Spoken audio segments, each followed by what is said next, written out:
मुगल काल के बारे में क्वेश्चंस बहुत ज़्यादा पूछे जाते हैं कि उस समय अभिवादन या प्रणाम करने के तरीके क्या क्या थे।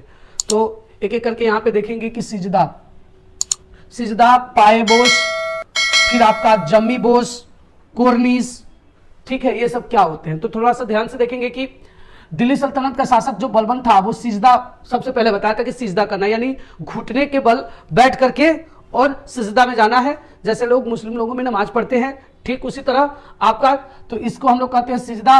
और एक होता है पाए बोस, बोस मतलब होता है चूमना, तो सुल्तान के चरणों को चूमना। पाए मतलब होता है कदम पैर और बोस मतलब होता है चूमना। तो जितने सुल्तान थे वो अपने कदमों को चुमवाते थे या लोग उसको चूमते थे तो उसको पाए बोस कहा जाता था। ये जब दोनों प्रथाएं लागू हुई यानी सिजदा और पाए बोस, तो उसके वजह से बलबन ने फारसी नवरोज का त्यौहार मनवाया।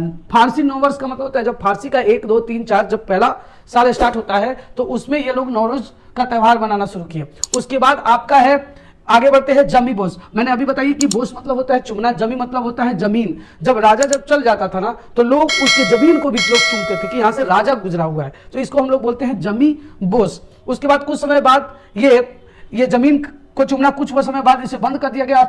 4 तस्लीम शुरू की थी, यानी 4 तस्लीम जब राजा गुजरता था तो लोग उसे अभिवादन में खड़े होते थे। फिर उसके बाद कोर्निस आया। कोर्निस भी अभिवादन का तरीका होता था, यानी इसमें दरबार के दाएं तलहटी के सिर रखकर आगे की ओर झुकाते थे। यानी जब राजा चलता था तो एक बगल उधर एक सिपाही एक इधर, और जब राजा वहां से बीच से गुजरता था तो लोग उसे सलाम करते थे यानी सर को नीचे झुकाते थे। तो इस सर झुकाने की क्रिया को हम लोग कोर्निस कहते हैं।